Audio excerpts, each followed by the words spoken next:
I'm a management consultant to people who build and operate theaters, essentially.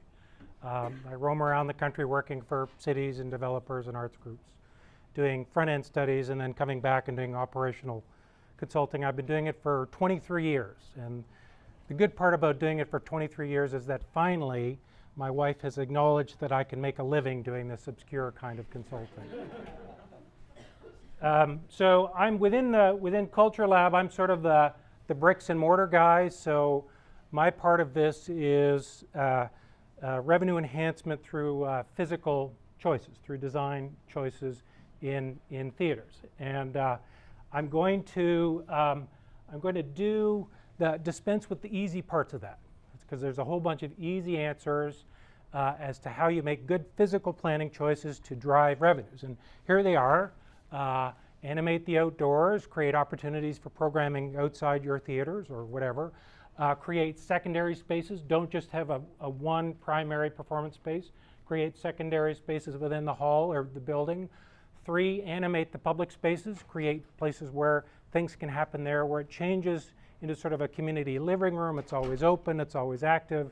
Think of South Bank Centre in London and all the sort of informal programming that goes on there.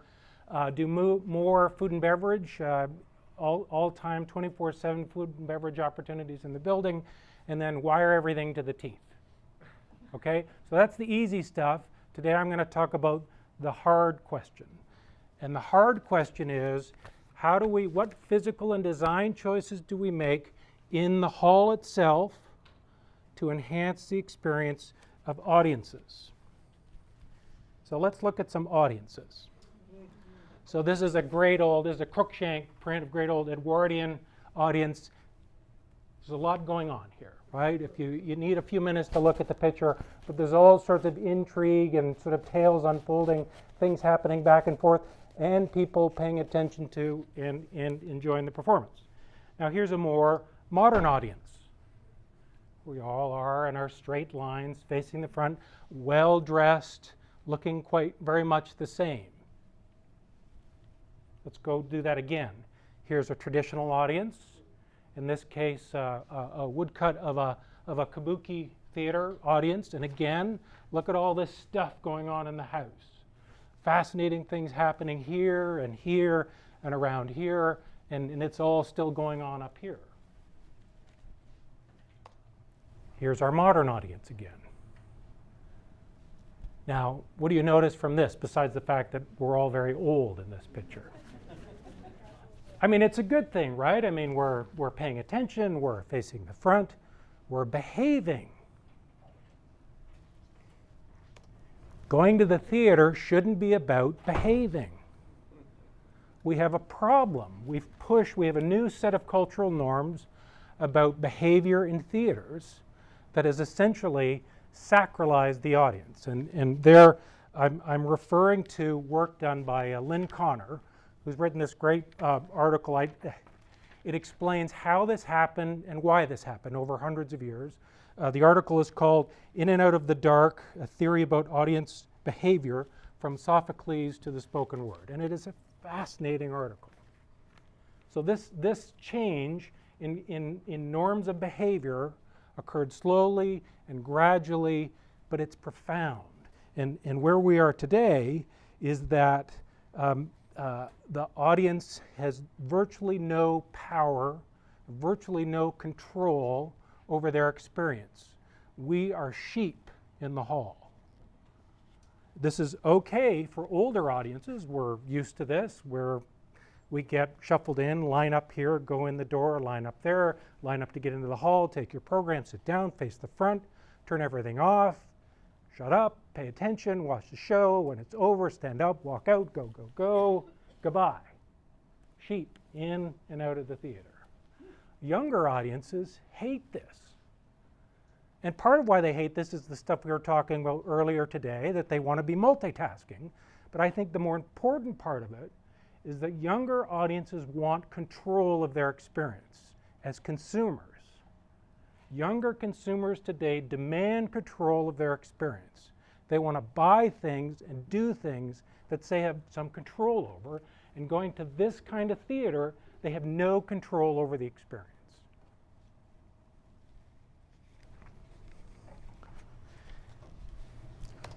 I think it was about 200 years ago, maybe more, architects started applying the principles of the sacred geometry to the design of the auditorium. They would use these circles, squares, and triangles to design the space. And it was this very sort of mystical, special process. And the architects, and they still do it today, the architects and the theater consultants draw the orchestra and overlay it with the circle, squares, and triangle and present it to the client as this sort of special mystical thing. Mystical as in, don't mess with this. It's sacred. This is what we have to design. It turns out, though, that for contemporary venues, where we have more contemporary programming, we've blown out the sacred geometry, right? For concert halls now, that are doing sort of pop programming, those rules don't apply. They've designed for the audience. They've designed to maximize the intimacy and the quality of the experience. It's starting now to come to more sort of interesting crossover facilities. This is the Poisson Rouge in New York City, really cool facility that does some contemporary stuff, but lots of traditional programming and lots of mashing up of traditional and contemporary. And the space itself is very different. It's very intimate, and there's lots of different things going on at different times. And then this is the Galapagos art space in Dumbo in Brooklyn. This is an old converted horse stable that's been taken over as a for-profit arts venue. And Robert Elms went in and fixed up the joint to create a very cool space.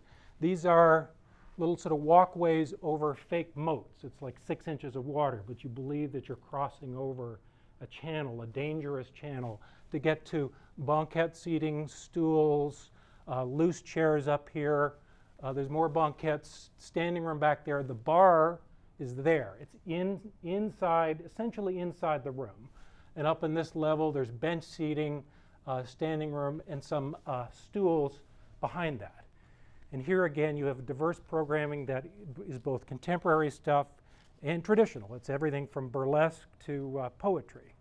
These are much more conscious choices he made with no architect to create this kind of space with lots of choices, physical choices for the audience. So now, finally, after many years, I think we have a reasonable example of an effort to create more choices in a traditional building presenting more traditional work. And this is the Hana Theatre, which is the last of the Playhouse Square buildings in Cleveland that's been restored. And it's the home of the Great Lakes Theatre Festival, which is, ironically, a lot of Shakespeare, so bringing back that kind of venue for that kind of programming. So converted 1,400-seat venue into 550 seats. Right, really scaling it down to create a different kind of space. So, and this is just showing the orchestra level, traditional seating in the front, and then loose club chairs, banquettes, bar and lounge seating, and the bar inside the orchestra. It's not behind a door, it's inside the room, and there's access during the performance from these seats to the bar. Go get a drink, come on back. Walk around. Up in the balcony level, there are traditional style boxes with loose seating, some different kinds of balcony boxes that they've created, and some more the traditional seating. Here are just a few images of that. This is up in those box seats. So it's still, it is still an historic theater that looks sort of, it looks like an historic theater, but these are different kinds of choices that allow people to engage in a way that they want. They can choose a different level of engagement in more traditional seating or in different kinds of seating. Here we are down on the orchestra level. I don't like this so much, but anyways, here we're inside the house, and here are these sort of bar seats and bar stools right up, and here's the actual bar right around there. I think I got a couple more of these. So we are looking across the orchestra level, the loose seating in the balcony, and they have lots of different pricing variation on the different types of seats. Here are the loose seats up on the balcony, and here's the bar inside the orchestra. Inside the orchestra. That's a big deal. So I have to say I'm not that confident of our ability to convince the architects and the funders, Alan, you remember Iowa, how we should throw out the sacred geometry of the performance space in a new building. It's going to be a very tough sell. Where I do think we have more of an opportunity is in old theaters, either in found spaces or in historic theaters that are being reanimated. This is what was originally called the Majestic Theater at BAM. It's now called the Harvey.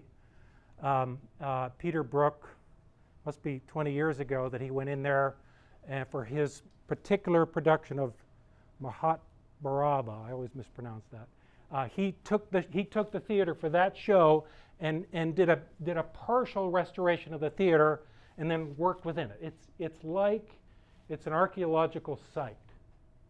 It's a ruin that's been partially restored. And to me, that's the kind of space where we have lots of flexibility to do things. Now, 23 years ago when I started in this business, when you went back into an old theater, inevitably you were forced only to talk about preserving it, right? Those were the days. It was all about bringing back the gilt and the brocade and the heavy drapes and the red and all that stuff. Nowadays, because of the changing economics and the fact that we have so many dark, unused theaters and so many dark and dangerous downtowns all across America, that we have a lot more flexibility to come in and change those spaces. In fact, we just did this in Laconia, New Hampshire, tough town. They've got a colonial theater that's been dark for 20 years. So we're able to convince them that the first step is to open up the space, get rid of all the junk, open it up, get a certificate of occupancy, treat it as a ruin, do whatever you can in there, but just start to bring it back to life and invite directors and artists to come in there and create fantastic things and allow audiences to come in there and control their experience a little bit more. So let me just finish with a thought. And so that's sort of encouraging, but the underlying problem is the Hana Theatre, it's the only one. I mean, if any of you know of any more radical efforts to make more choices for audiences in traditional venues, I'm dying to know about it, but I can't find any. And it's really tough to go to funders and architects and artistic directors and actors and say, we want to mess with the sacred geometry. But I think the stakes are high. I want to read the last two paragraphs of this Lynn Connor article. To compete in the cultural marketplace of the 21st century, the nonprofit live arts community must concede that an audience-driven cultural transformation is already underway, with or without our permission or approval. American audiences of the 21st century, especially younger patrons, are busily and happily engaged in the process of democratizing the arts. With their money and leisure time, they are willfully undoing the sacralization of cultural experience, refusing to be influenced by outdated definitions of respectable concert hall decorum, and eagerly engaging in new technologies that alter the very definition of art and art making in our time. If we want this newly empowered audience to follow us into our theaters and concert halls, then we must be willing to participate in the redemocratization process by encouraging the kinds of surrounding arts experiences that people are clearly seeking. Thank you.